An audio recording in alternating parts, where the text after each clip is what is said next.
Bespoken Spirits is a modern spirits company blending technology and tradition to take craft spirits to entirely new heights. Their unique craft maturation process unlocks amazing flavor combinations while reducing the environmental impact of each sip. The process is all natural and uses only the highest quality ingredients carefully sourced from the best mills, coopers, and distilleries. The result is an unparalleled flavor experience and something you can feel good about drinking. But don't take our word for it, try it yourself. Bespoken Spirits award-winning products can be purchased through retailers or online. Learn more at www.bespokenspirits.com. With Liquor Barn, you can shop your favorite bourbon, that perfect bottle of wine, or discover something new. To place an order for pickup or delivery, download the Liquor Barn app, visit liquorbarn.com, or call your nearest Liquor Barn location. Follow us on social media and subscribe to our email list for all the latest news on products, promotions, and events. Liquor Barn, where Kentuckians go to celebrate life. Cheers!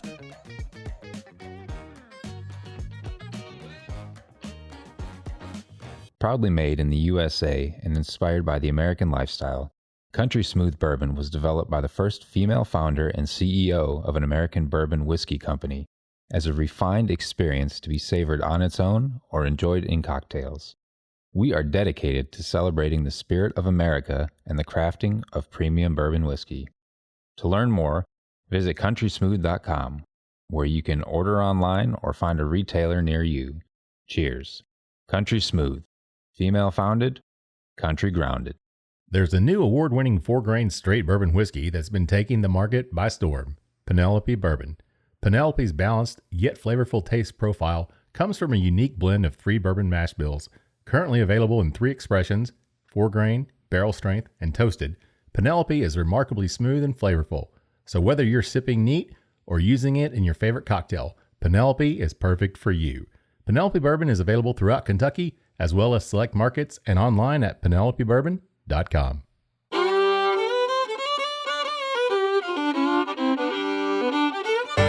Welcome to the Bourbon Life Podcast, your source for all things bourbon.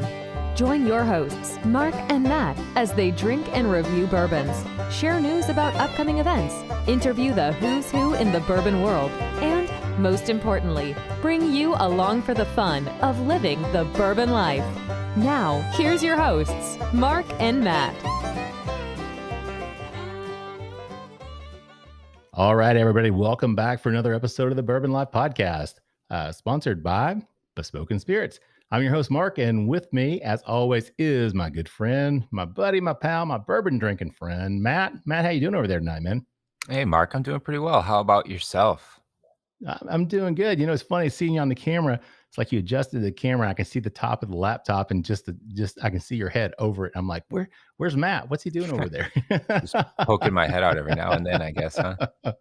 Oh yeah, man. So you doing all right? You recovered back from your Ironman from a couple of weeks ago, man. You back in the training session and everything? Yeah, business as usual. So probably recovered better than I deserve. I'll say that much. That's awesome. But you've got another race coming up, right? You got Boston Marathon coming up in just a few weeks. Is that right? Yeah, Boston Marathon in a couple weeks.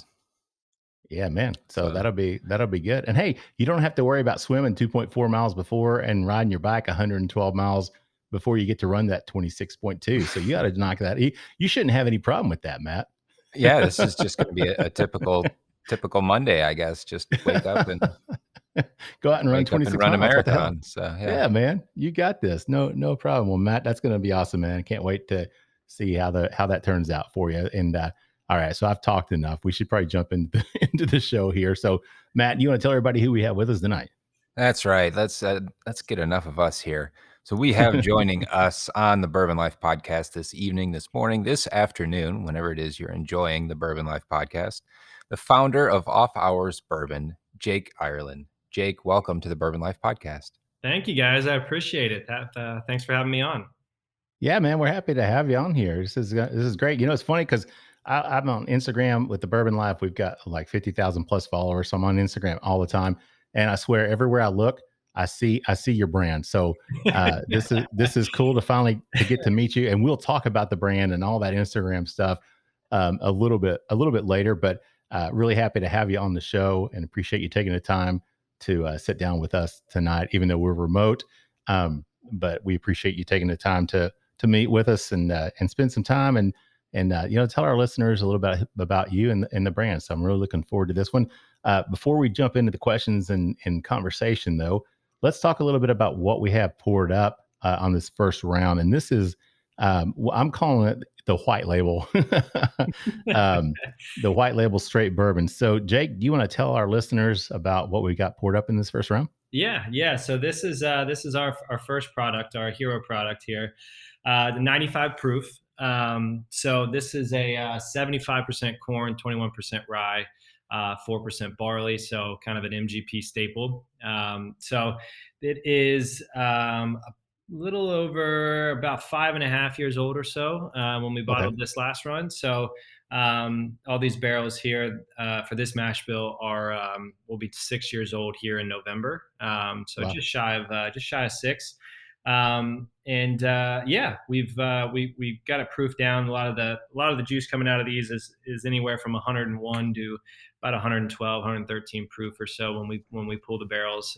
So we proofed it down a little bit, and we're pretty excited with what the outcome is. Yeah, definitely. Matt, I see you over there nosing it, man. So why don't we just jump in real quick and kind of talk about what you're picking up on the nose. Matt is my resident expert, noser and taster, man. So I always defer, just so you know, I always defer to Matt for his opinion. Plus I can always say, hey, I'm just getting over COVID. I can't smell or taste anything, right? Yeah, it's getting a little old though, Mark. You can only beat that horse so many times. I know, Matt. It's like 6 months later, I'm still going to be like, look, I'm just getting over COVID. I can't taste or smell anything. Matt, what are you picking up? Yeah. On the nose, I get like an initial whiff of fruit right from the start, like some berries coming through, a little bit of strawberry, a little bit of maybe some raspberry. But then I get a really nice, just the grain of rye. Rye grain is coming through really well. I really like that. And there's of course some little bit of vanilla and some oak on it as well. I think there's a nice touch of oak in there, a little sweetness and just some maturity from the oak in it. Yeah, that sweetness, Matt, jumped out at me, like you said. 95 proof. It's not an 80 proofer, so it does have a pretty stout little proof to it. No doubt about that. You think maybe you're going to pick up some ethanol, some alcohol. I've had this poured up for about 5 minutes, and if there was any alcohol, it's dissipated. I don't smell it. I'm getting that sweetness, like you said, Matt, from the fruit, strawberries. Of course, the power of suggestion that did jump out.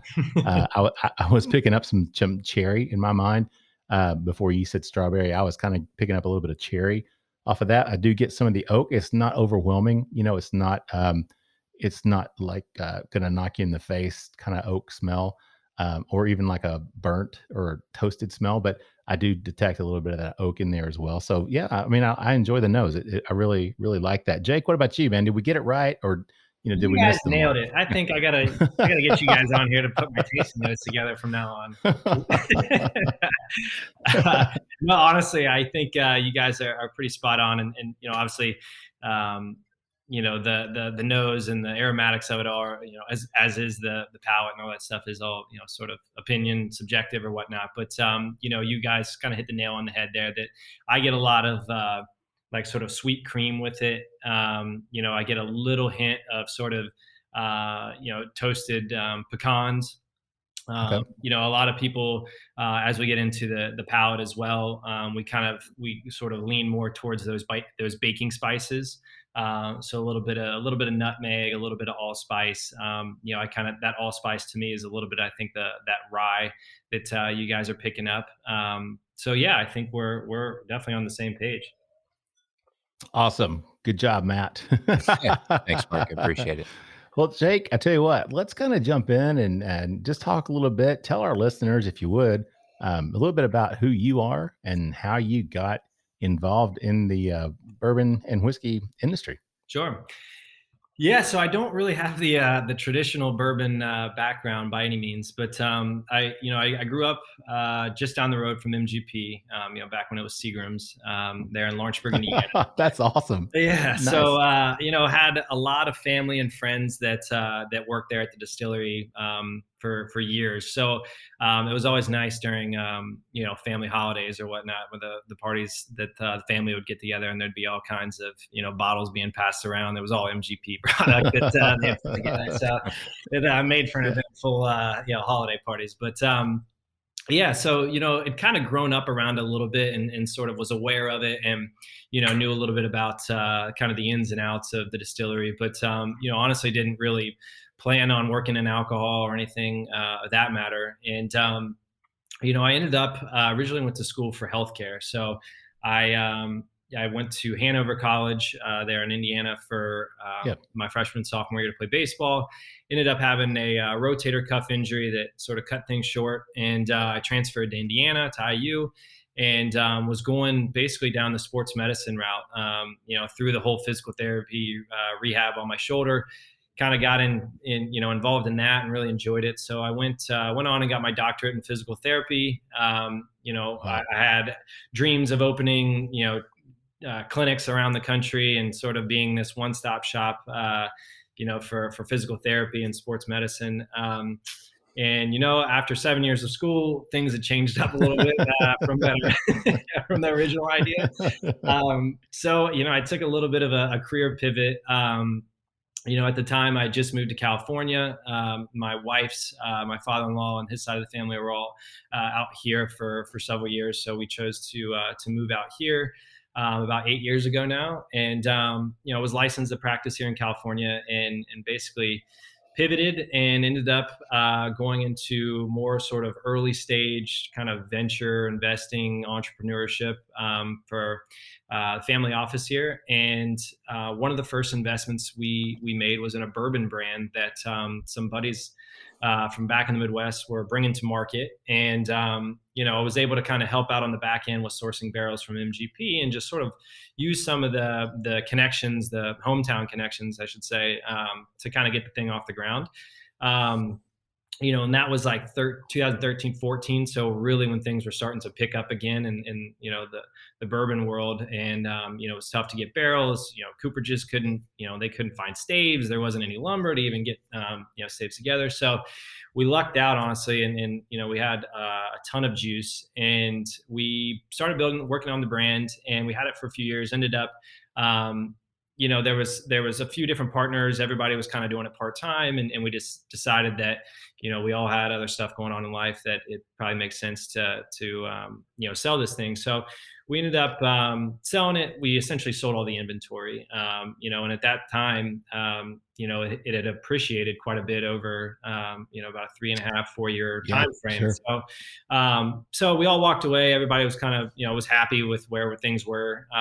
But for me, I felt like there was a little bit more to it. And then, I felt like there was an opportunity to sort of take some of those lessons learned from that first go around and, apply it to a new brand.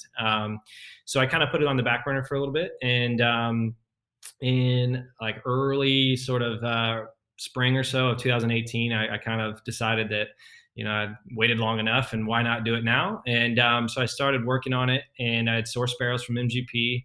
Again, just having the family and everything there, was able to get, sort of first crack at some good barrels, and started building the brand, and was sort of doing this all behind the scenes, or sort of in parallel with, normal day job stuff, and really kind of had it ready to roll and was ready to take it to market in about April or May of 2020. And, there was zero end. Yeah. Hit the brakes pretty quickly on that one. So, ended up kind of taking a few months to sort of get my ducks in a row and make sure that if we were going to bring this thing to market anytime where, COVID was still, relevant, which, I'm glad we did, because it's obviously still going on today. But, ended up deciding to launch it sort of late September, early October. So we just surpassed the 1 year anniversary, we'll say, of getting this thing to market. Awesome. And so that's kind of how we got to to the launch phase, I guess, of it all. But COVID had a pretty big impact on what our strategy was going to be. Early on, I always kind of had this vision of this sort of brand that I wanted to build. but when bars are closed and liquor Right, stores are having right. a difficult time with Mhm. inventory, it just sort of forces your hand a little bit into getting creative in ways to build brand awareness. So that's kind of how we got to where we are. So you went to IU. I won't hold that against you. Since I went to UK, Yeah, fair enough. that's quite the ride. Back in the day, especially with Bobby Knight when he was back there coaching at Mhm. IU basketball. Obviously, that was a huge rivalry. So we won't hold that against you. But so you graduated from IU, and then you were married. So did you meet your wife in school while you were there, or is that how you guys Yeah, met? yeah. So my wife is from Holland, Michigan. So she grew up just there on the lake, and I met her through a mutual friend that I went to high school with. I met her my Cool. sophomore year, and we started dating my junior year, and I've been together ever since. Nice. But she had family that was out in California. Is that Yeah, right? so her And then her parents had separated when she was younger, and her dad and her dad's side of the family had moved out okay, to Los Angeles, and her mom's side stayed in Michigan, and really, so when we both graduated from IU in 2009, and she actually went and moved to Columbia, Missouri, where she was a reporter and then a morning news anchor for an ABC affiliate oh, there. okay, And that was during the time that I went on to it's a 3-year doctorate program post undergraduate, and so I was living in Phoenix at the time, finishing that up. So then when I was done with school, she was kind of getting ready to move on from sort of that role, and we decided it was either going to be Los Angeles to be out here close to family, or we were thinking more Chicago. And honestly, we we spent New Year's in Chicago with friends, and it was so brutally cold that I was like, we're like, there's no like no way chance in in hell hell. we can do this. Yeah, I can't do this. So so that's sort of made our decision for us. So we moved out here in like late. She got out here in like late 2012. I was finishing up school into early 2013, and we got married Memorial Day weekend of 2013, and have been here since. We've got 2 kids. I got a 4.5-year-old son and a Oh, almost cool. 9-month-old daughter. Congratulations. I'm Thank sure you. that keeps things a little interesting. I Yeah. remember those days. Yeah, they definitely keep us on our toes. So we've got that, and then we're in the process of selling our house right now, but we're moving about a half an hour away or so, just to a new area. But a lot Gotcha. going into the holidays here. Yeah, It's yeah. It sounds no it stress. sounds like it. Busy guy, man. So did you move out there with the intentions then of pursuing the health field and trying to grow the business and start from out there in LA with surrounded by your family and kind of go from there? Mhm. And then you just kind of got to the point where it's like, hey, well, other opportunities kind of presented themselves, and that was kind of led you Yeah. down a different path. Yeah, so it started as like, we knew we were going to move out here. So I'd taken the boards and was ready to go out here. And then, my vision was originally to go work with, the Lakers or the Clippers or Right. the Chargers, Mhm. or like getting involved with UCLA or USC or somebody, getting involved in the sports side of things, kind of, learn the ropes a little bit through some of these folks that have been around a little bit. And then, eventually branch out and try to, build something myself. And it just, it was a bit of a rude awakening to see, how competitive it was to get into these places. And a lot of times the schools, for the colleges that, they're taking kids that, went to school there, and sort of they're Right. bringing them in, while they're in school. So it didn't really, make a ton of sense for me to be able to jump in and not having went to school out here. So it was a little bit more difficult then. And then, I really was sort of kicking around the idea, honestly, while I was still back in school. It was just like, what am I, what's my backup plan here if, things don't and it, I felt like, obviously I still today don't regret any, the schooling. There's a lot of Sure. knowledge, a lot of information that you can apply to just, daily living. And, but, I think from, healthcare, it's only like the time you're putting in. So you're spending time with the patients and you're being there in person. It's like, you're not really ever getting an opportunity to, to grow or to, your ceiling, I feel like, is fairly low, or it can be. Right. If it's spent, you're only going to see X amount of patients per day and X amount of dollars per patient and insurance, and that's it. So it just kind of opened my eyes that I was looking for something with an opportunity to, to really scale. And I think that, that's where I'm excited for where we're at today, and being able to start my own brand and be able to, see it through this first year, and then obviously, continue to expand it as we go. And like you said, so this is not your first rodeo. You've done this before. You got involved with some friends, and did this. Can you tell us, was there a brand name? Can you talk about it at all? There is a brand name. I'm going to hold that one off though. So no, I'll tell you that I would say the biggest, learning lesson, I think, for all of it was just how buttoned up do you have to be on every, from every stage to every piece of it. So, from making sure your barrels and the cost per barrel that you're getting, and new fill, and make sure your inventory is all aligned, for one. And then really, as you're building the brand, it's like there's so much to the packaging and the backstory and the price point and how you go about getting it on the shelf, and your distributors, and making sure you're following up with the distributors. And then, getting it on the shelf is one thing, getting someone to pull it off the shelf is a totally different thing. So there's just so many things that I think I learned along the way, that I felt like we had a great opportunity just based on the people that were involved. But it just is really difficult especially like when there was 5 of us really doing it, and everybody was kind of doing it part-time. So, you really have to be 100% focused on it, or, you're not going to get the best results. So, I think that's where, luckily I'd started working on this for, 3 years ago now, and it provided me the time to sort of make sure that I was checking all the boxes along the way, so that I didn't, trip over any of these early hurdles that can be, really expensive, or can be, pretty costly in the long run. So, so that was helpful. I was gonna say, that's really cool, because obviously you had the opportunity, even though you're working with 4 other people, you had that opportunity to really get in there, to see where the pitfalls were, to learn what needed to be done. And then you're able to take that knowledge, obviously, to this new brand, which we'll talk about more in our second session. Obviously, we'll jump in and talk more about that. So I'm just curious, because you're married, you moved to LA, you've got this whole health, wellness, fitness thing that you're looking to do. And then all of a sudden, here you are with 4 other guys, and you're doing this bourbon thing. What did your wife say? I'm just kind of curious to know what her reaction to I'm helping people, honey. I'm helping people. That's right. That's right. That's right. It's medicinal, but in a different kind of way. Yeah, right? It's just a different version of it. So yeah, she's like, "What the hell are you doing?" I was like, "Well,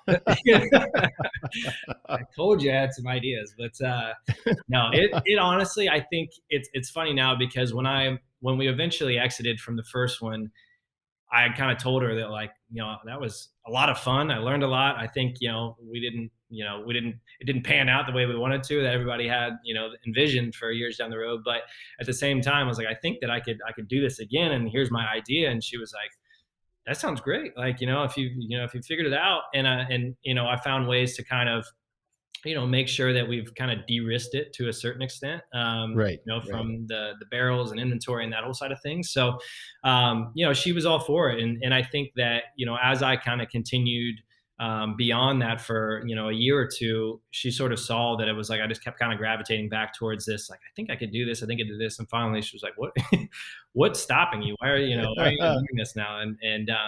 So, and it's great too. She's very entrepreneurial and everything as well. So she had actually started a skincare company called Summer Fridays with her business partner. That's, it's really taken off over the last 3 years or so.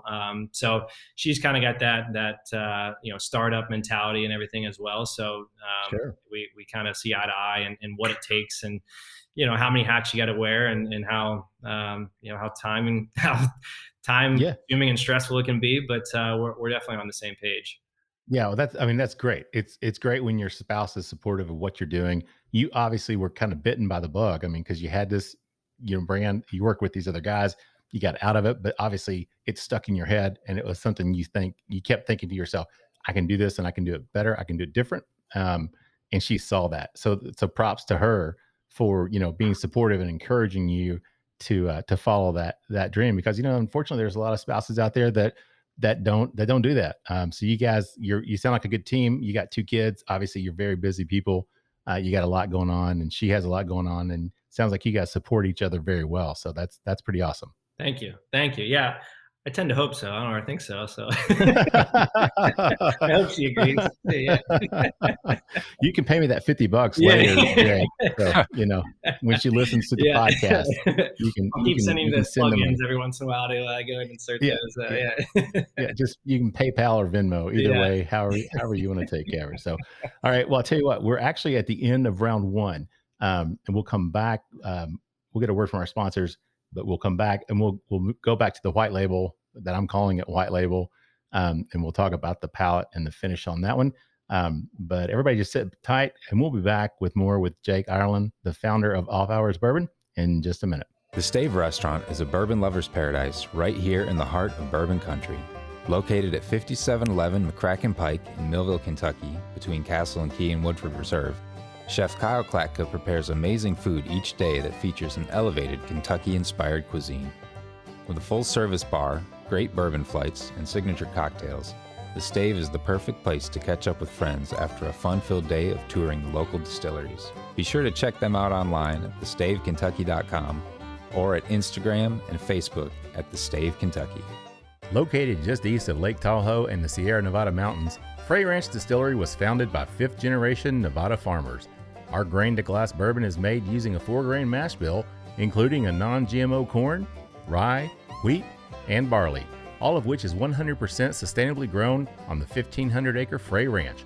And our commitment to excellence shows with a recent gold medal win at the 2020 Whiskeys of the World and USA Spirits competitions. Find out more at www.freyranch.com.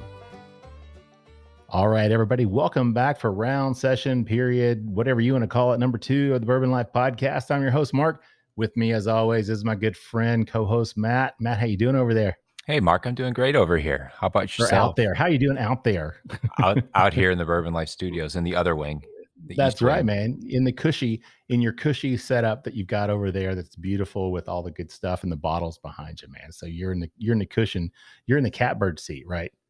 Yeah, something like that. So how you doing tonight, Matt? You doing good? Yeah, man, I am doing well, Mark. It's always good to be back on the podcast here. Got good weather going on, but we usually talk about that in segment 1. So we'll leave it behind, because we've got a great guest. We've got joining us Jake Ireland, the founder of Off Hours Bourbon.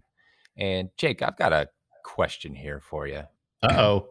Matt's got a question. As we get in and we start talking a little bit more about the brand, you had mentioned in the first, and we talked about it in the first session or segment here, that your initial foray into the market was with a couple other guys and building a brand and then selling it off. How was the process different from the first brand to the second? So I obviously there are big differences where you have in your first brand with a bunch of other people, you have more people to shoulder the load on a lot of things. But did you also lose a little bit of the clarity of the vision with so many inputs on there? And so now starting your own company, Off Hours, going it alone, going in with your own ideas, your own preconceived notions, your experience with it, how has that been different? Have you been able to take more control and really guide it yourself? Yeah, that's been one of the major differences. I think when you go into business with a handful of different people, everybody brings hopefully some different strengths to the table. And I think the first go around, we were all different ages. We all had different backgrounds as far as, our careers. And some people were more on the sales marketing. A few were more on the back end, just sort of supply chain, just day-to-day operations, bottling, that sort of thing.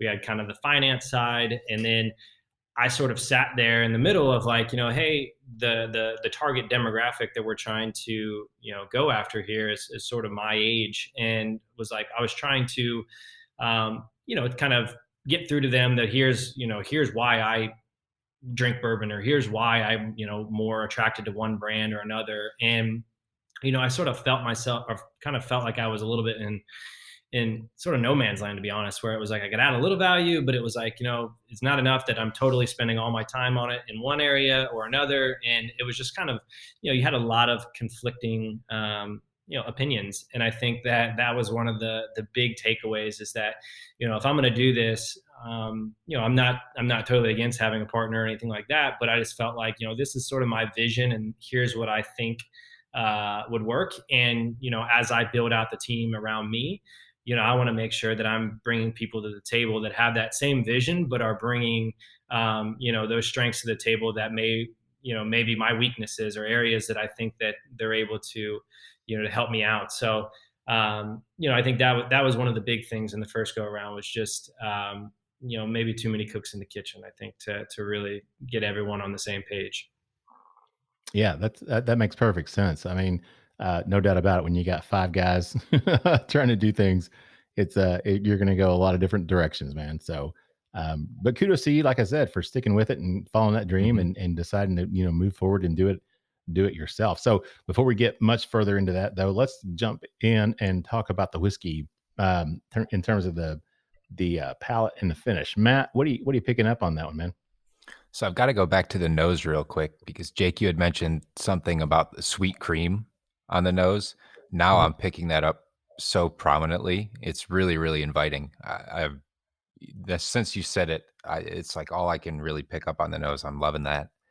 And then the palate, it's got a really nice spice right at the front that the 24% or 21% rye, excuse me, is really coming through with some nice spice, a little bit of peppercorn, little heat right on the front. And then I get a lot of peanut brittle Nice. That's a new one. on the palate with this. Gotcha. Yeah, I'm struggling to pick things out. I did get Matt, you talk about the rye spiciness. To me, Matt, if you remember when we were over at Prohibition Craft and we were drinking with Chase and drinking some Nulu, and he had some MGP that was around 6 years old, 7 years old.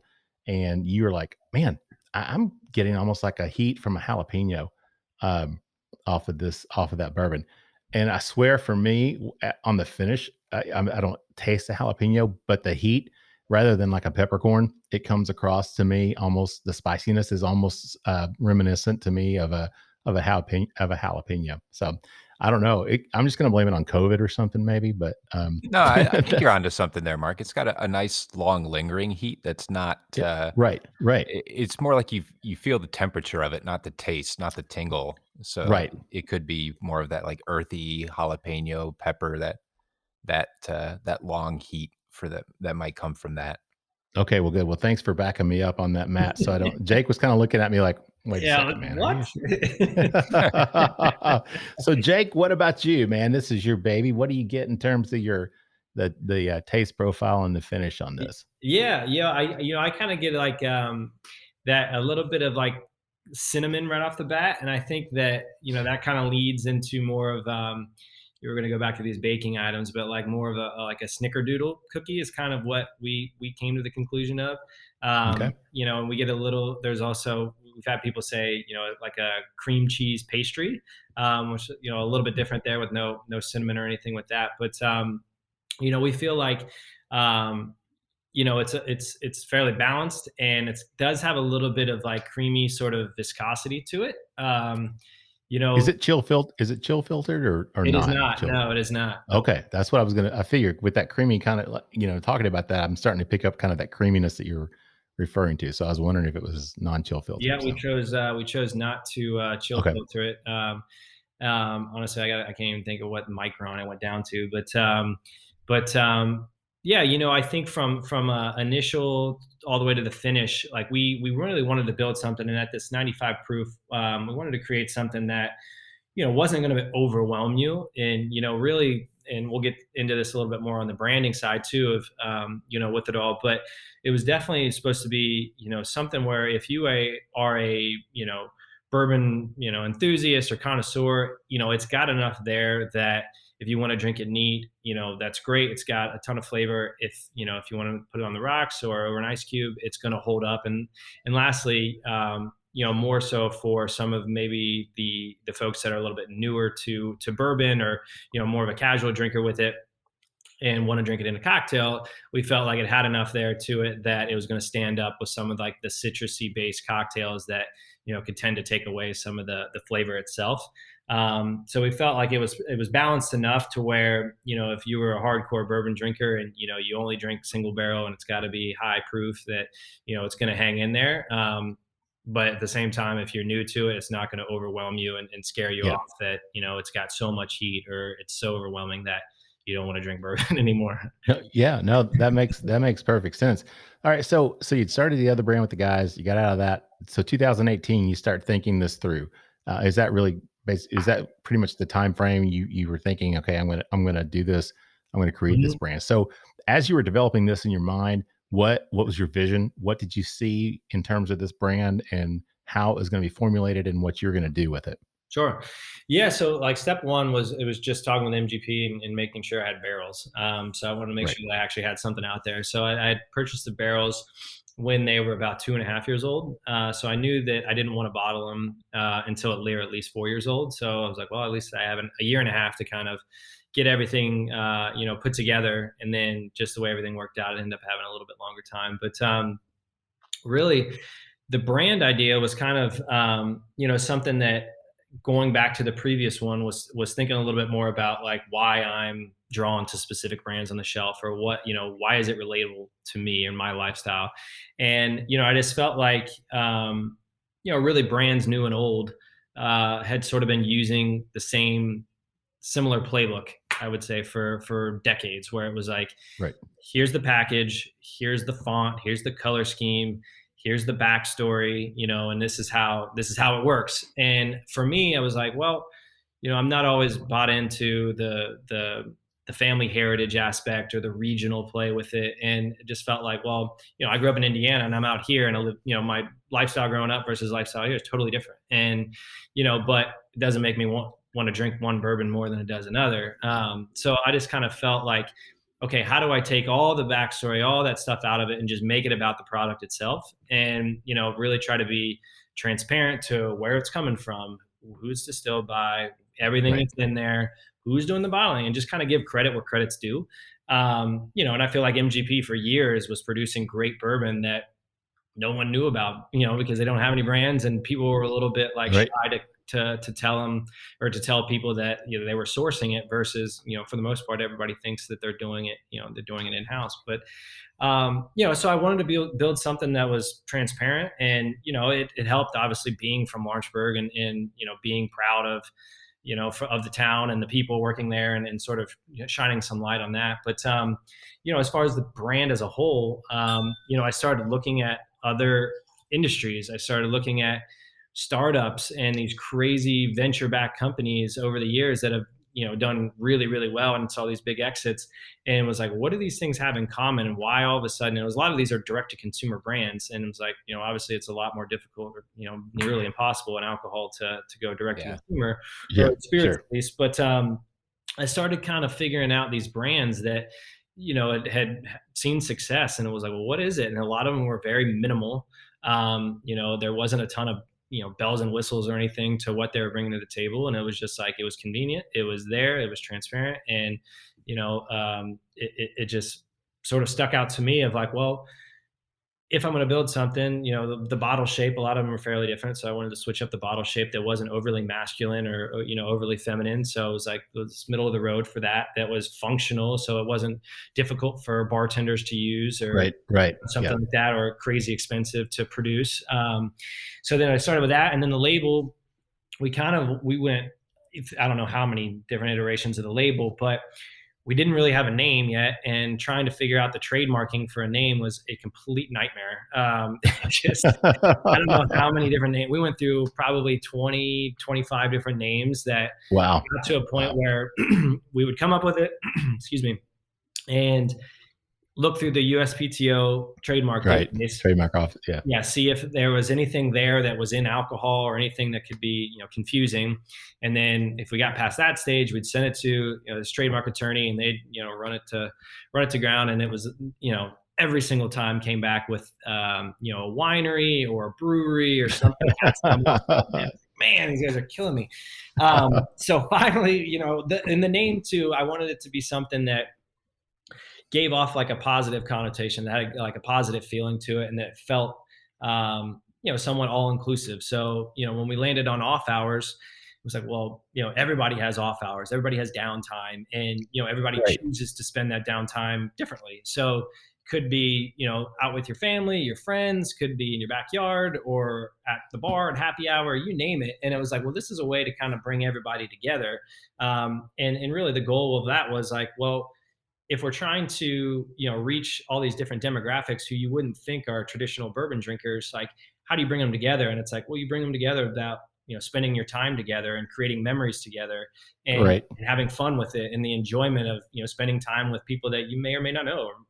So once we landed on the Off Hours name, then it was like, okay, well, let's play around with the label. And we knew we wanted something, fairly minimal. And, we landed on the white label, where we had the bourbon whiskey, is cut off on the top and the bottom. Right. Honestly, our label manufacturer kept giving me a hard time about it. And they were like, you're sending us the wrong, the like dial lines are messed up. And I'm like, what are you talking about? Like, they keep the bourbon whiskey. That's intentional, guys. So just so our listeners know, if they've not seen the bottle, of course they can get on Instagram and see, but the label, it's white for the straight whiskey. Straight bourbon whiskey. At the top, it says bourbon. At the bottom, it says whiskey. But a portion of the word bourbon at the top and a portion of the word whiskey at the bottom is actually cut off on the label. So yeah, so funny, because your printer's thinking, man, you keep sending us a screwed up file because it's not giving us the full format of the things. And so yeah, I could see where somebody would be like, wait a second, we're cutting off your label on the top and the bottom, man. Yeah, exactly. So it took them a couple of weeks to even figure out. I was like, I don't know what you guys are talking about. So we got that squared away. And then honestly, and things have, gotten a lot more difficult, I would say, with just supply chain and everything, obviously with COVID and all that. But we actually lucked out. We were looking at a different bottle that, came from overseas.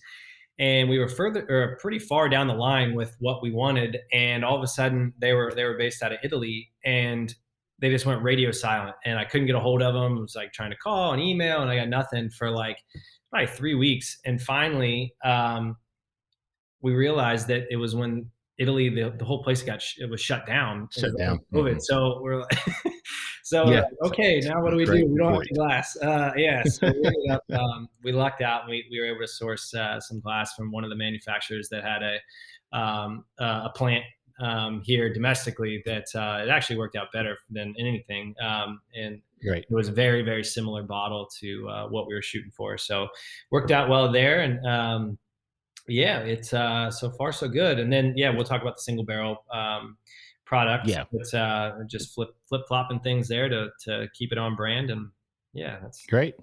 Yeah, so let's finish up with the white label, Matt. It's funny because, Jake, I'll tell you, we did a show with just our Bourbon Life crew, me and Matt, a couple other guys, and we tasted this, and this one wasn't one that we said yes, we definitely would go buy this, but it wasn't one that we said no, you shouldn't buy it. I think we were all just kind of initially like, okay, it's good. It's not great. It's not bad. But going back to revisit this is my second time going back and tasting it again. And it's not just the COVID talking, but I'm really enjoying it. And the finish, the palate and the finish on this, it's completely different to me than it was the first time around, Jake. So I don't know if it's because the bottle's been open longer, or if it's just because, I'm revisiting with different taste profile or something, but I really enjoyed it this time. So yeah, this is a thumbs up for me. Matt, what do you think? Yeah, Mark, that's funny you're saying that, because I'm thinking the same thing as we revisit it. I think it's drinking completely different than what we had last time. I'm getting a lot more on the palate. I had said peanut brittle. I'm getting like a little bit of hazelnut, and then I get like a really nice, like the heat that you were talking about, Mark, with the jalapeno. I think for me is coming through as like ginger snap, like a molasses or ginger snap cookie. And it's just got a really, really great finish. Good heat on the end too, that just lingers. Yeah. It's not overbearing, but it's definitely much different than the first time we tried it. Yeah, definitely, and For the it's just better, nice. I would, Yeah, for the better, compared to what exactly we right. tried I it. mean, it's great that to get to come back and revisit it, Jake, and to have a totally different experience with it. So yeah, the very good job on the white label. So Thank you. let's move over to, I'm going to call it the black label, because my sample bottle here is black label, but it's the single barrel. So you want to tell everybody, Jake, what we got poured up here? Yeah, so this is our single barrel product that we're doing a store account select program with. So we just launched that just a couple months ago. So we pulled originally the first 23 barrels we pulled, and for the most part the proof is ranging from a little over about 101 or so up to about 113 proof. Okay. And we pulled them from all different parts of the warehouses at different tiers and different racks and everything. So we felt like it gave us a little bit of a variation in some of the different barrels and how they can taste a little bit different, even though they're the same mash bill and they're the same age and everything too, just based on where they're stored. And it just shows that there is some uniqueness to the barrels based on just the wood and where things were, than just knowing Right. you can't change anything. So yeah, we pulled those. We've sold through all 23 of those fairly quickly. We're going to pull another probably 20 to 25 or so going into the holidays here. So we've already kind of got about a third or so, almost half of those taken care of as well. So they're going pretty quickly. So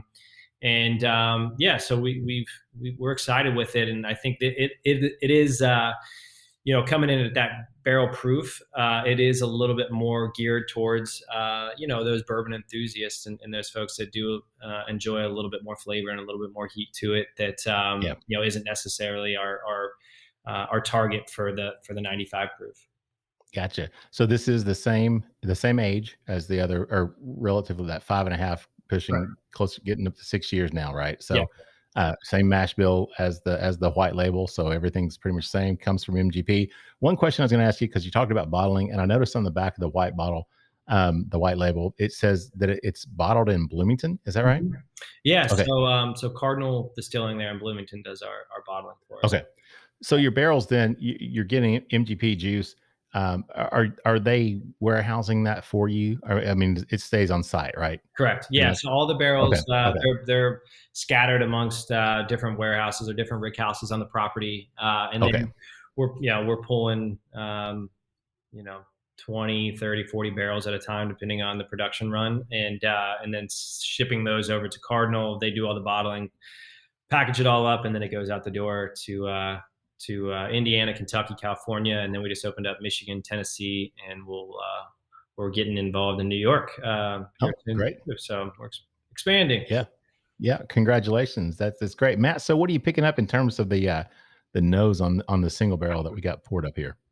It's got good oak right on the nose. I noticed like a really nice aroma of oak. It's certainly not overpowering, but it's definitely there, nice and present. And then I again went back to that sweet cream and almost like a little bit of strawberries, like a strawberry and sweet cream with some nutmeg coming through as well on the nose. I worked in a restaurant and we used to make a seasoned cream that we served with one of our dishes that was seasoned with nutmeg in it as well, for kind of a savory addition to one of the dishes. And it reminds me very much of that. Nice. Very nice. Yeah. I don't get as much the white label. I got a lot of sweetness, a lot of fruit. Like you said, Matt, I get a touch of that, but not as much. I still don't get, I'm kind of surprised, because I really expected at the higher proof to go in and just like get a whiff of ethanol, just get that alcohol. But again, I don't pick that up. It doesn't singe my nose hair, when I go in for a nice sniff. Matt, I agree. I do get more of the oak coming through on this. Not that it's aged any longer, but obviously with higher proof, maybe that's impacting that. But yeah, like you said, some sweetness coming through, oak, but just a good balance, from what I'm picking up, what my COVID nose and smell and senses are allowing me to pick up. But it comes across very well balanced for sure. Yeah, so I got a little bit of spearmint too. Sorry to okay, interrupt no, that's and fine, come in man. here. I just was picking up. I think that rye, and especially being able to taste it straight out of the barrel without being proofed down, think some of that, the herbal factor is coming through from that 21% rye. I know a lot of times this MGP mash bill will bring forward to me some mint or something herbal. I'm picking that up here. Yeah, definitely. So Jake, you guys, you're planning to launch in early 2020 initially, and it was like oh shit, whoops, wait, hold on. So kind of talk about that. I mean, how did that come about, and what was the decision? I mean, how did you handle that, and what did you have to do? How did that impact everything?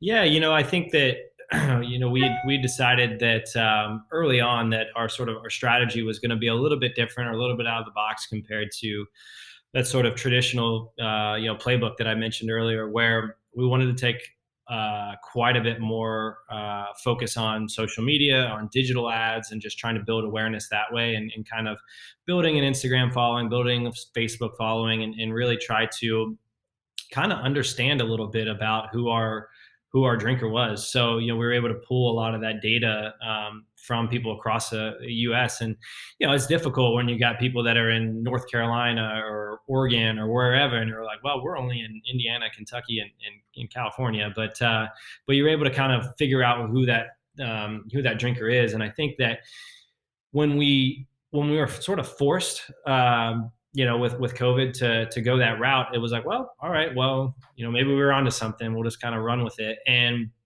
we sort of just kind of tailored everything to that approach of like, all right, well, what is working for other industries again? And there was a lot of like, gifting package or bottle, like to like different influencers or different accounts and that sort of thing, Right. of like trying to build brand awareness online.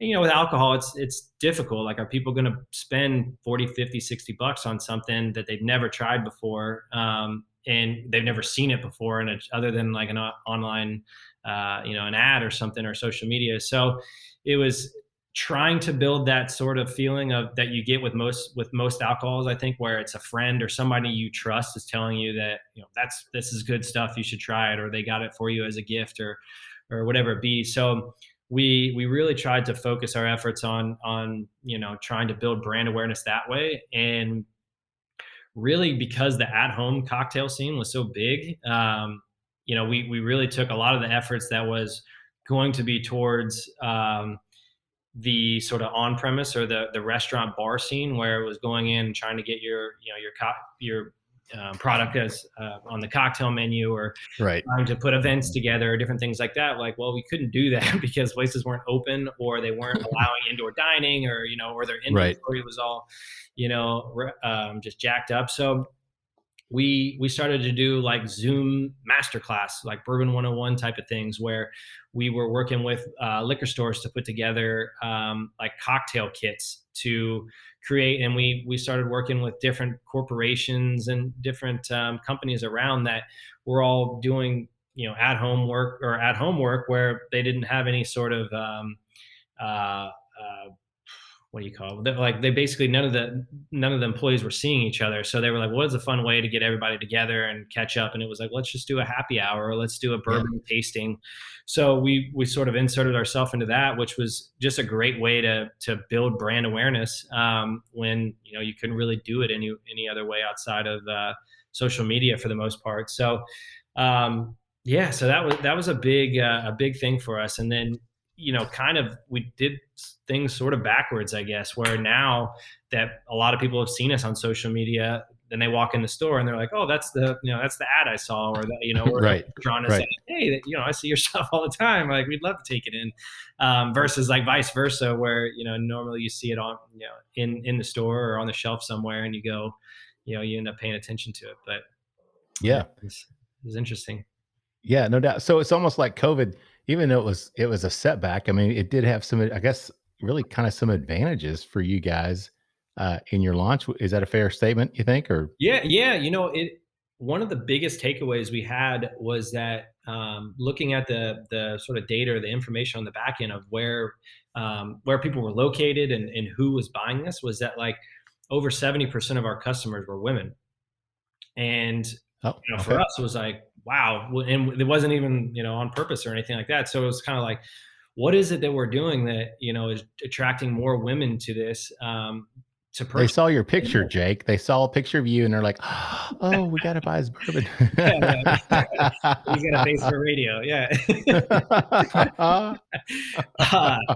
No, yeah. So it ended up basically we started asking people, we're like, what is it? And for the most part, all the women were saying that aesthetically they like the look of the bottle and they wouldn't mind it on their bar cart or on their shelf in their kitchen or whatever it be, and they were excited to buy it for their husband or their spouse or their brother or their dad or whoever it was, that it was like a cool gift for them to give. And so that's when we kind of realized it was like, well, we're sort of we're killing two birds with one stone here, where the guy, hopefully they enjoy it and it's right. they taste it and they like it to where they're going to be a customer. And if your significant other or whatnot is proud to buy it and have it on the shelf there too, then then it's a win-win. So we kind of ran with that for a little bit. And to be honest, it's still on, with things varying across each of these markets, it's a little bit trial and error of what's open, what's not open, what you're allowed to do, and right. We're just trying to maneuver our way to make sure that we're not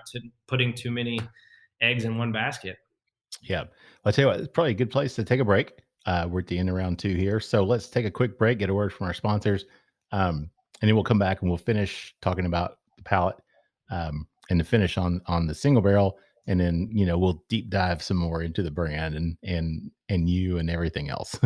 So everybody just sit tight. And we'll be back with more with Jake Ireland, the founder of Off Hours Bourbon, in just a minute. Three Chord's line of whiskeys embody the spirit of creativity. The whiskey is a true collaboration between producer and composer Neil Giraldo and master blender distiller Ari Sussman. The Three Chord team of expert blenders, coopers, and sensory professionals have developed a multi-step process they call Perfectly Tuned Taste. This process begins by carefully selecting the finest bourbon and rye whiskeys from Kentucky, Tennessee, and Indiana, and then blending them together. Find out more about the whiskeys and distribution in your area at www.threechordbourbon.com. Spirits of French Lick crafts their spirits using only the finest agricultural product that has defined character, following their motto, respect the grain. They lead the way in representing the quality of the Hoosier artisan distilling process while paying tribute to its inseparable past. By implementing best practices from those early times, combined with modern touches, Spirits of French Lick has created a truly unique place in the industry. Spirits of French Lick products are distributed throughout Indiana, Kentucky, and Missouri, and can also be purchased online through Sealbox at sealbox.com. Visit spiritsofFrenchlick.com to learn more information and make sure to follow them on Facebook and Instagram. All right, everybody, welcome back for the third and final session, period, round, segment, whatever you want to call it, of the Bourbon Life Podcast. I'm your host, Mark, and with me, as always, is my good friend, Matt. Matt, how you doing out there in your beautiful, cushy setup? Oh, Mark, I'm good. I'm just so glad to be back for round 3. And as always, You've made it this far. You might as well stick around for the exciting conclusion of the Bourbon Life Podcast. Because we've got a great guest joining us, and he's back as well for a round session period. Thanks for hanging out, Jake. Number 3. I'm doing my best. Yeah. The founder of Off Hours Bourbon, Jake Ireland, is back with us again. So thank you. Welcome back, Jake. Yeah. Should we get right into maybe the palate on this single barrel, or do we want to start with some questions? No, let's do some questions, man. All right. Let's have some conversation here. So one thing I was going to say, the cool thing about your brand, Jake, that I really appreciate is that, there's no story about a great grandpappy and a lost recipe that you discovered in a book in a locked chest in an attic somewhere that you've resurrected from the mid 1800s, and your great grandpappy was the first distiller west of the Mississippi, blah, you're transparent. You tell everybody where your bourbon comes from. You tell everybody where you bottle it. I don't want to say I don't want to say it's simplistic, but it's just your bottling, your labeling, everything is just very straightforward, very transparent. How's that paid off for you? I mean, what's been the reaction? I mean, because it's like you said earlier, you didn't really follow a lot of what the story is for a lot of brands. Mm-hmm. So what, has there been pushback? Has there been just open acceptance? I mean, how's the response been to that? So far, so good. A lot of the feedback has been, positive, in the fact that it does stand out on the shelf, and it does look a lot different than Yeah. what you traditionally see in bourbon or in the industry. So, I think that sort of where our mindset was with really keeping, to your point, like just keeping it simple.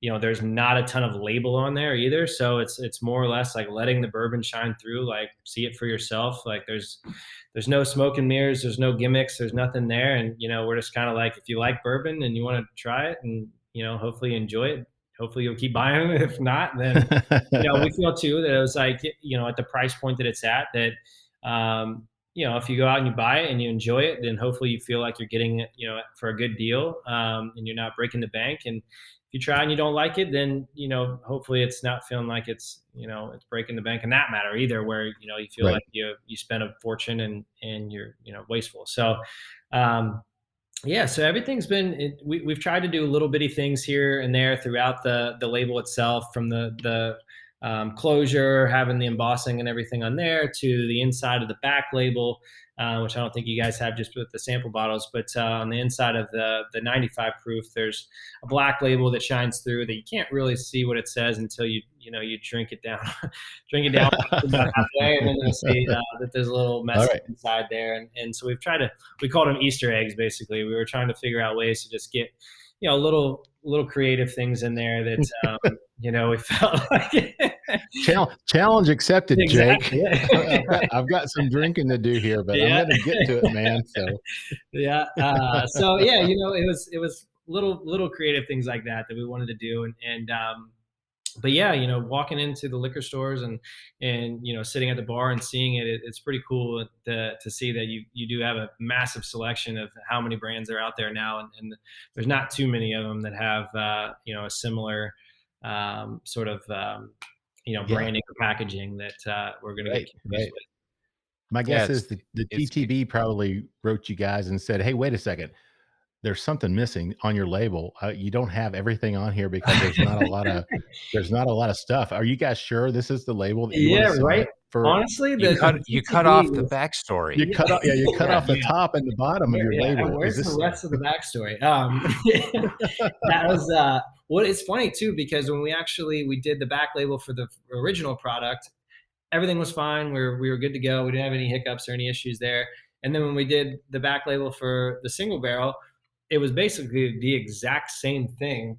And they were like, "Nope, doesn't work." It was like, well, what the hell's the difference? Like, you've already accepted this one over here. And it's like, it just depends on who you get and what day it is and whether they're having a good day or what's going on. So, yeah. Welcome to the TTB, right? Exactly. Yeah. Like, man, oh man, how many hoops can we jump through here? So we, yeah, but we lucked out. And honestly, because we didn't do any sort of custom glass molds or do anything too crazy with the labeling or anything like that, it has helped out, especially now because there are so many delays with supply chain and manufacturers and this whole sort of thing, that because it's simple, they tend to get back to us fairly quickly. Now with your blending with your white label, you guys have worked with someone that is very familiar, I think, to a lot of the people out there listening, people that are familiar with the bourbon industry. Ashley Barnes, right? Correct. With the Spirits group over in Louisville. So can you talk about that relationship? Talk a little bit about Ashley, how she works with you, and how that relationship has developed. Yeah. So that was something that early on, back 3 years ago or so, when we started to get this thing off the ground, I had met Ashley through her business partner, Monica Wolf, and had known her for a little while, and her dad Richard, and it ended up was talking to them a little bit about, here's what I'm thinking, here's what I'm going to do, and the biggest missing piece of the puzzle was basically like, okay, how are we going to get this thing to taste the way we want it to, and how are we going to get just this whole profile put together, and enter Ashley. And that's where we really hit it off, and I think she really kind of got the vision of what the brand was about and what sort of taste profile I was going for, so that, we were hitting that, maybe that newcomer to the bourbon industry, or someone who, isn't necessarily as entrenched in it all as some of, as some bourbon drinkers are. So we really went through a ton of different, proofs and different blends. And that was the fun part of it all, was that, Yeah. That's the hard work right I was there. like, oh yeah, another one. It's So medicinal. It's medicinal. exactly, back to helping people.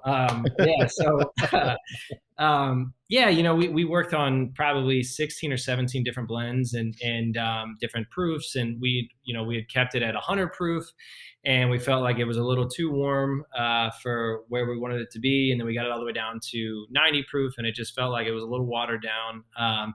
Didn't quite have the taste profile that we were looking for, and we ended up settling on 95, and really to this day, it's something that each time we, whether it's the blend and when we pull samples to make sure that all of our barrels are good to go, she's on the back end of that in the lab and doing her whole thing. So she was really a big missing piece to the puzzle early on, to make sure that we had something that people are hopefully going to enjoy. Because you can have a great branding, you can have great everything else, but if it doesn't taste any good, and most likely people aren't going to, they're not going to buy it. So that's where I was like, we can figure out the branding and marketing. We just need this thing to taste, okay.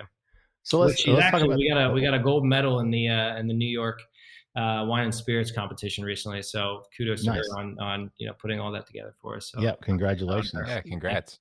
Thank you. Yeah. So talking about marketing and branding, I either saw somewhere or read somewhere, that the brand is kind of described as like a lifestyle bourbon. Is that kind of a fair assessment, or a fair, did I see that somewhere? Or am I just making that up? You heard it right. Okay. It is something I would consider a lifestyle brand. I think that, there's nothing really about off hours in general that screams bourbon or anything like that. So I think that, again, it was meant more towards the person drinking it and how they relate to it, and how, hopefully it speaks to them in some way, versus any sort of backstory about me or family or heritage or region or whatever, anything like that. Your great grandpappy. And exactly. His that was the biggest recipe. thing. It's like you read all these things, and it's like they were so far, highly embellished, or weren't even true for the most part. That was just like, how outlandish can we make this? So the off hours theme was basically like, okay, like we all have off hours, we all choose to spend them differently, like I talked about. And I think that that's where it sort of lends itself to a lot of different plays in when it comes to, your own individual lifestyle and how you want to choose to spend those hours. So, for us, it was more about, if I'm the target demographic is a sort of, mid 30s, guy, it's like, okay, what do I like to do? It's like, well, I think about food and family and, career and sports and music and fashion and this and all this stuff, travel.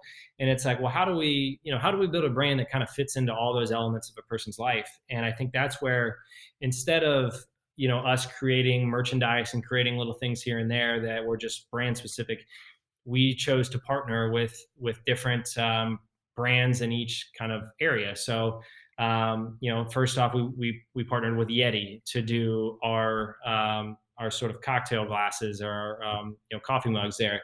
So that was something that we felt was a brand that was hitting going after the same customer that we were. So, we did a deal with them. And then, from fashion, we worked with Buck Mason out here, which was, a California brand that, like, we did all our t-shirts through them. And then, from a golf lifestyle, we were like the Imperial hats, every, golf shop that you go into has a rope hat that's by Imperial for the most part. So we chose to partner with them to do our hats. And we've done more stuff with food and Spotify music and different things to like really try to surround our brand, or put our brand in someone's lifestyle in so many different ways that it just kind of continues to, be seen in one way or another.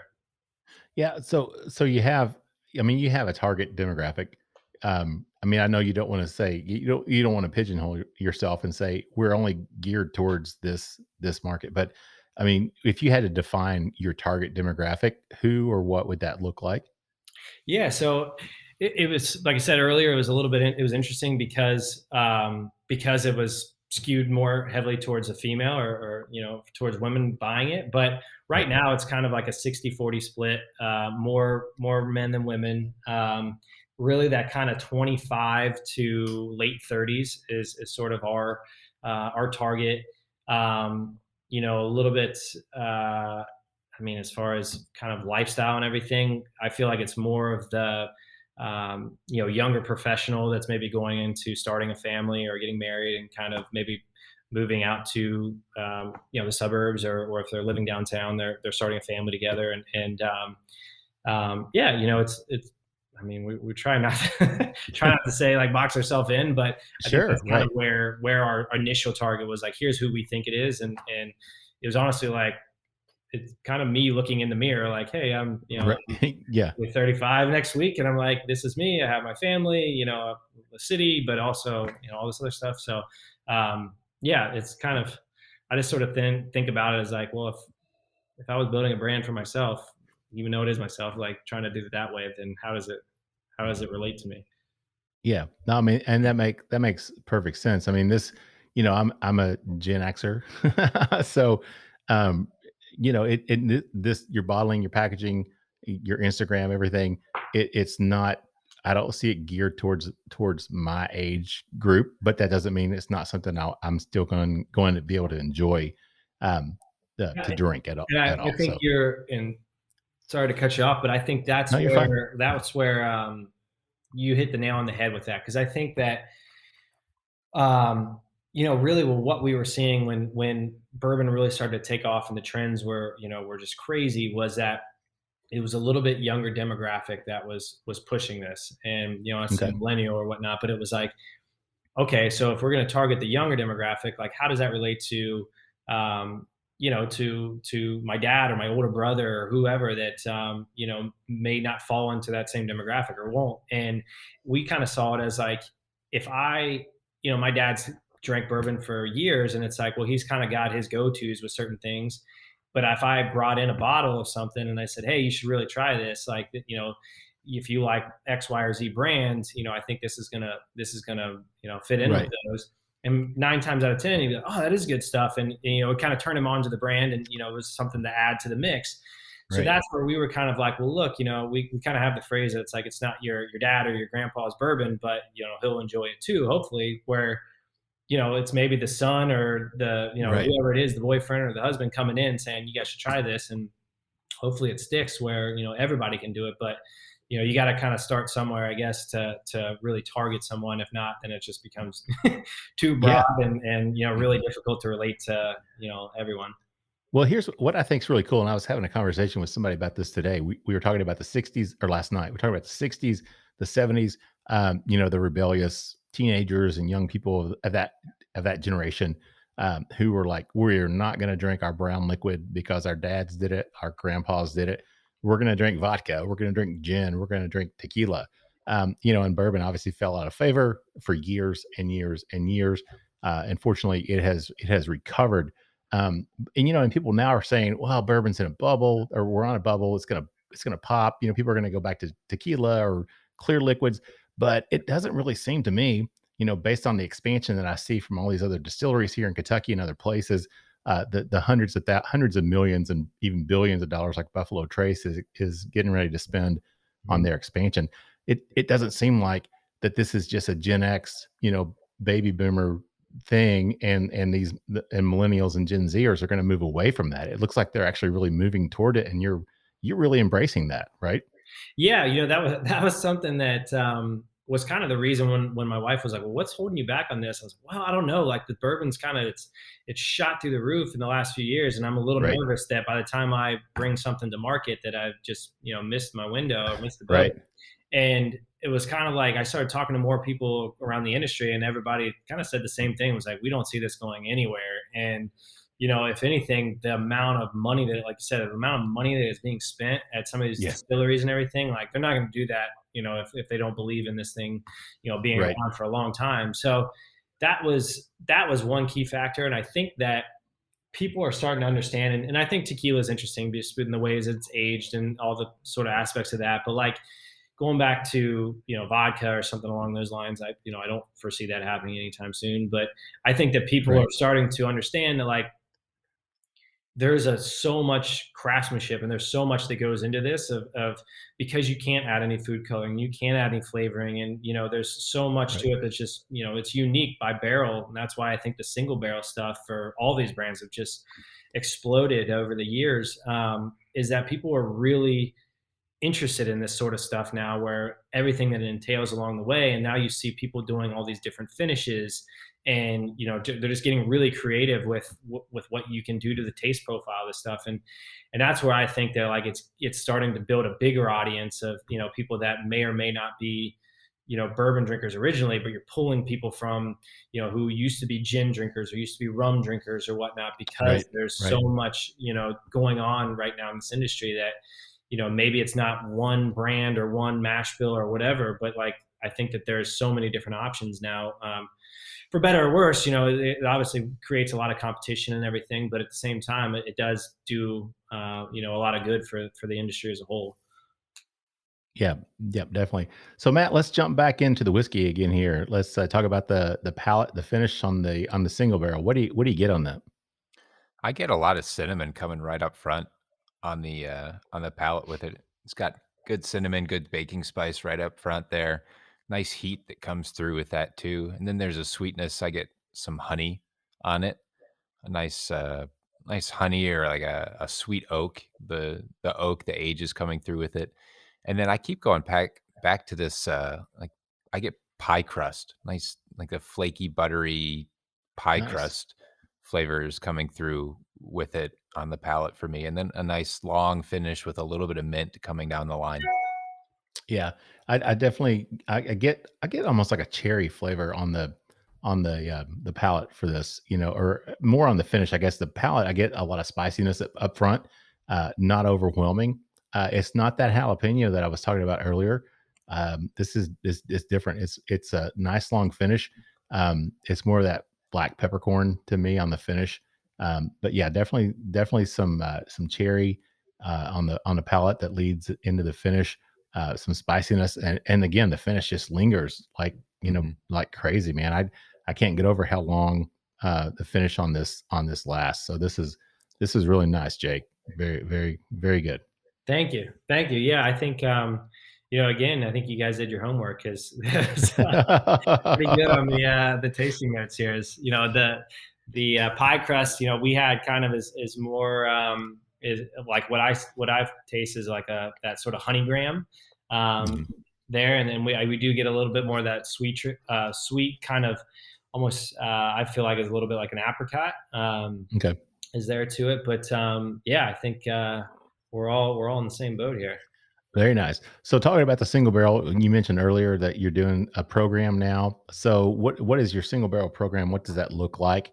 And how does that operate? Yeah, so for the most part, all the single barrels that we've sold so far for the first batch and the second batch, those were all accounts that had seen a lot of success with the 95 proof here. So those are ones that we kind of gave, first crack at a barrel. And, we went in and, really sampled them on, 3, 4, 5 different barrels, and allowed them to kind of, choose which one they felt was, unique to them, and felt like that they'd really want to get behind to sell in store. Or, some of them have been for, restaurants for their cocktails. We've had some out here, like we have one out here that does a bourbon bread pudding. So they wanted their own sort of in-house, their unique barrel proof for that. But yeah, so for the most part, we do the tasting. We would love to do like distillery tours and kind of do everything together, but it was kind of a nightmare with COVID, obviously, with getting people together and all that sort of stuff. So we're kind of holding off on that. Yeah, really, for the most part, we had a lot of our California accounts took them fairly quickly, and then Indiana, Kentucky, we've had some success with some of the bigger chains or bigger accounts, or independent chains, I should say, across each one of those states. So there should be a handful of different places you'll be able to find them, in Indiana, Kentucky. And then as we open up Michigan and Tennessee, we're going to start focusing on those as well. And really California for the most part this year, we were focused on really just kind of the LA metro area and into Southern California and San Diego. But we recently got in with Bevmo, so we're kind of completely covered throughout all of California now in each of the Bevmo locations. So that helps a lot, as they took a few as well. And that's kind of where we're at. Great. With that. So now, will you open that up at some point to like groups and clubs and bourbon enthusiasts? The guys that go out and pick their own barrels and stuff. Is that in the future possibly? Yeah, that's something too that we've just here recently, I think with just sort of more awareness being built. We've talked to a handful of different bourbon groups around Indiana, around Kentucky, same out here, and a lot of them, like you said, they all they do the tasting and bring it in for their members. So right. we're starting to chat with them a little bit more. A lot of them too around the holidays too. So we kind of, by the time we started having the conversations, a lot of the first batch were already accounted for. So this second batch we'll kind of get into that, and then we're finding ways, I think, through through the different bourbon groups that aren't in the in the places that we have a retail presence in, or different podcasts for that matter too, that we're able to find ways to get the product to listeners in some of those states. So, We'll just leave it. We'll leave it at that. That's a gray area. Yeah. Jake, as an attorney, I'm just going to go ahead and advise you. We'll just stop right there and just leave it where it is. So, hey, in terms of pricing, what are we looking at on the white label, and then also on these single barrels? Where are we looking in terms of pricing, so people know what they're looking at? Yeah. So Indiana and Kentucky are pretty much on the same page. They're usually, most places have it at $39.99 upwards to some places at $42.99. You shouldn't really see it any higher than that for the white label for the 95 proof. Michigan and Tennessee will be likely right around that same price point. So I didn't want to go any higher than $44.99 for that. California, for the most part, all the places around here have it at anywhere from $44.99 to $49.99. There's a few that have jumped up into the 50s, but they're kind of, most of them are like one-off spots that you're not traditionally going to go to. Online, if you're in a state that we can ship it to, I think we have it for $46.99, $47.99 for the 95 proof. Okay. The single barrel will be a little bit more expensive. So, most likely in the Midwest, you're probably looking at mid 50, $54.99, $57.99, somewhere in there. Out here, I think they'll probably push it into the low 60s. And then, that's a reasonably priced. You're talking about 5.5 to 6 year, almost 6 year old MGP juice. That's a reasonable price. Matt, would you agree with that? Yeah, barrel strength MGP in that age range. Yeah, that was another thing. I think that we knew that there's some folks are selling these things for all different ages and all different finishes and stuff, and that you can sort of depending on the brand, can get whatever you want for you ask for them. But we just felt like, being a new brand, in a weird year to launch with that matter, sure. and trying to get it out there, that it was like, I'd rather get it to a point where we can help, build some awareness, and people, can hopefully start to, be, everyday customers of it versus these one-offs here and there. So, sure. Yeah. So, but yeah, we're talking about, some different finishes, some different products in general. There's, I think as we get into next year, there's a lot on the table now that we've kind of, I feel like we've kind of got past that seeding stage, we'll say, of getting it out there. Sure. And now we're starting to, harvest, we'll say, and just sort of, continuing to build that, that awareness, but also now that we've gotten with some of these bigger accounts, focusing more on getting it pulled off the shelf and just continuing to stay relevant. Well, that was going to be my next question, Yeah, Jake, no is kidding. what You just the took that one right from you there. damn it. What I was going to ask, what does the future look like for Jake and for Off Hours Bourbon? But I mean, you kind of answered, what you're looking at, right? Yeah. So, Yeah. Well, not to go into it too much, but we, like I said, just opening up a few new states right now, a few new markets. Like we want to make sure that we get everything humming along there, and we're doing everything we need to be doing. Really California I see as like almost 2 to 3 different markets. So because we haven't had much of a presence in Northern California, we want to make sure that we kind of get that going. And I'm a big believer in like kind of this inch wide, mile deep approach, and really kind of owning your backyard per se, and really making sure that the markets we're in, we're doing well in before we ever decide to jump into new markets where maybe we don't have much of a presence or as much awareness. So we're going to continue to kind of make sure that we got everything going the way we want in each of these states. And then as mentioned, just new products. We're just kind of chatting through timeline of if we wanted to launch some new stuff, when that would be, what makes most sense, and Sure. do we want to get into that? And we'll see. Awesome. That sounds great. So, Matt, final thoughts on the single barrel Off Hours Bourbon? I thought it was really great, exceptional. It's got nice heat on the mouth, on the tongue, the palate. That pie crust, the honey graham cracker really comes through on it. And actually, it's funny you had mentioned apricot. That hits it right on. I was thinking there's some sort of a nice fruit, like not a citrusy, but something like an apricot coming through. I think it's a real hit. I really do. Yeah, I could drink a shit ton of this stuff, Jake, just to tell you straight up. That's the goal. Yeah. I'm just going to tell you. I mean, I'm not going to lie. I could this single barrel because I love coming from a Gen Xer. No kidding. Yeah. There you go, man. Look, I'm not even in your target demographic, Jake, and you reeled me in, man. All right, so. But I enjoy higher proof. The 95 drink really nice, but this stuff, I'm not sure what proof we got on this barrel, but I like that higher proof, and I like the finish on this one. Like I said, just goes on and on and on, and yeah, I could easily drink a lot of this. I think honestly, if I look back through it, I think you're right around like the 109, 110, or 110. Okay, yeah, that makes proof there.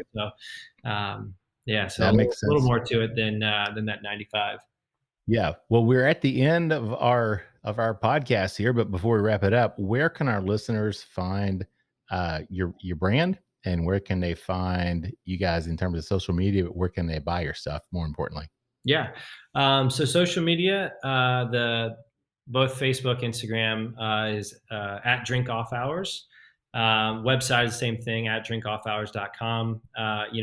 If you're outside of Michigan, Indiana, Kentucky, Tennessee, New York, or California, you go ahead and check us out online. That being said, shipping alcohol is different, is difficult, and there's only about 30 states or so that we can get it to, and it does take a little bit of time. But if you're in those states, we've pretty much got you covered. Michigan is brand new, so we're working through that. But Indiana, really any of your stores, your independent liquor stores are going to have it. Kentucky, for the most part, any liquor barn or affiliate of Liquor Barn, Evergreen, Cox's, those guys all have it. California, best bet is Bevmo right now. Potentially Total Wine here in the near future. And then Tennessee is just opening as well. So I'm working on the list there. So those will be ready to go, I would say, within the next month to 6 weeks of accounts around Nashville, Knoxville, Memphis, Chattanooga. Okay. Great, man. I mean, that's awesome, Jake. Really enjoyed our time together tonight. Before we wrap it up, though, anything else you want to add or share with our listeners? No, I just want to thank you guys for having me on. It was great getting to know you guys a little bit more, and getting to talk a little bit more about Off Hours, and I really appreciate it. You're very welcome, Matt. Before we close out, anything you want to add? Hey, Jake, thanks for taking the time to sit down with us. I really, really appreciate getting to know you and hearing your story, not just the story of Off Hours, but your story as well.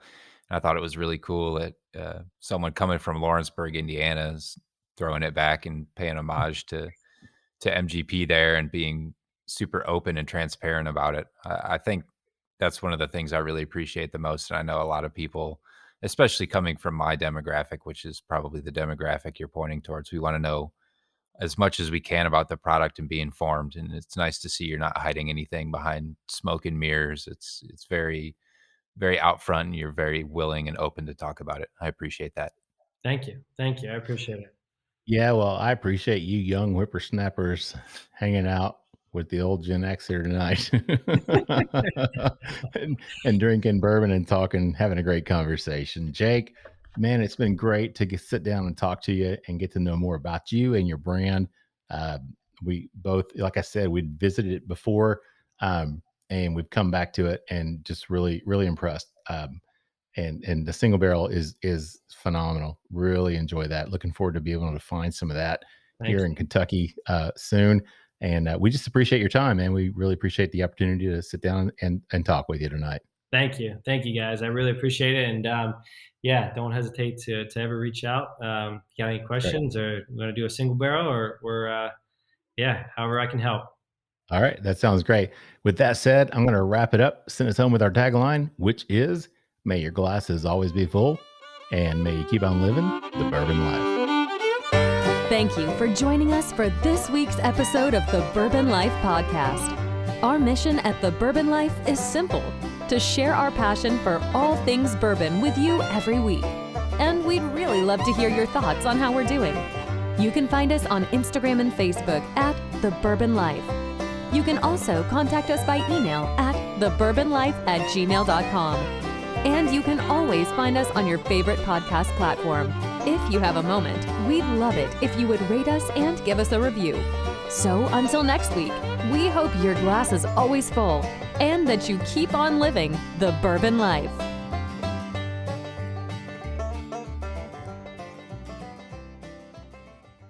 Whether it's rye, sour mash Tennessee whiskey, or bourbon, Davidson Reserve has something delicious to offer any whiskey lover's palate. Pick up a bottle of one of our award-winning Davidson Reserve whiskeys from your local retailer today.